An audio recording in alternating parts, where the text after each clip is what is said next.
हमारे हिंदू धर्म और शास्त्रों में हमेशा से कहा गया है कि ये शरीर एक मंदिर है। भगवान शिव के दर्शन में भी उत्पत्ति, स्थिति और लय यानी क्रिएशन, प्रिजर्वेशन और डिस्ट्रक्शन का जिक्र है।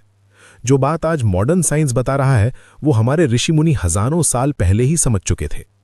शरीर के अंदर जब डिस्ट्रक्शन होता है तो कोई अलार्म नहीं बजता।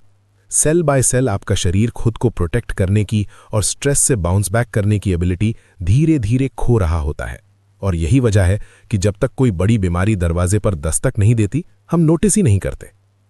आज मैं आपको इस सच से डराने नहीं आया हूं बल्कि आपको वो पावर क्लैरिटी देने आया हूं जो हमारे वेदों के ज्ञान और 3 नोबेल प्राइज विनिंग साइंटिस्ट्स की रिसर्च का एक परफेक्ट कॉम्बिनेशन है। जापानी बायोलॉजिस्ट प्रोफेसर योशिनोरी ओसुमी, 2016 में उन्हें ऑटोफेजी की खोज के लिए मेडिसिन में नोबेल प्राइज मिला था।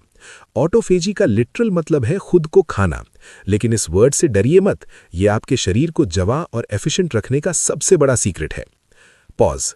हमारे हिंदू धर्म में एकादशी के उपवास का इतना महत्व क्यों है? क्या आपने कभी सोचा है? शिव पुराण से लेकर हर ग्रंथ में व्रत की महिमा क्यों गाई गई है? ऑटोफेजी उसी उपवास का साइंटिफिक रूप है। जैसे भगवान शिव डिस्ट्रक्शन के देवता हैं ताकि नई चीजों का निर्माण हो, वैसे ही ऑटोफेजी आपके अंदर का वो शिव तत्व है जो बुरी चीजों को नष्ट करता है।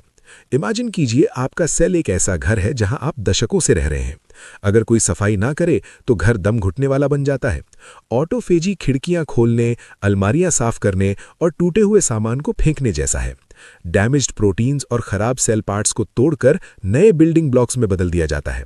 लेकिन चक्कल्स, समस्या ये है कि आज के समय में लोग हर वक्त कुछ ना कुछ चढ़ते रहते हैं। जब आपका शरीर हमेशा खाना पचाने और एनर्जी स्टोर करने में लगा रहता है तो सेल्स कंज्यूम और स्टोर मोड में ही लॉक रह जाते हैं। उन्हें कभी वो सिग्नल ही नहीं मिलता कि अब कोई नया फ्यूल नहीं आ रहा है, तो चलो सफाई का काम शुरू किया जाए। रिसर्च बताती है कि जब आप 14 से 16 घंटे तक कुछ नहीं खाते, तब ये ऑटोफेजी का सिस्टम पूरी ताकत से एक्टिवेट होता है।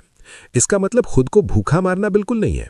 इसका मतलब है शरीर को खाने से वो कंसिस्टेंट ब्रेक देना जो हमारे पूर्वज नेचुरली दिया करते थे। सूर्यास्त के बाद भोजन ना करने का जो नियम हमारे शास्त्रों में है, वो इसी डीप क्लीनिंग को एक्टिवेट करने के लिए था।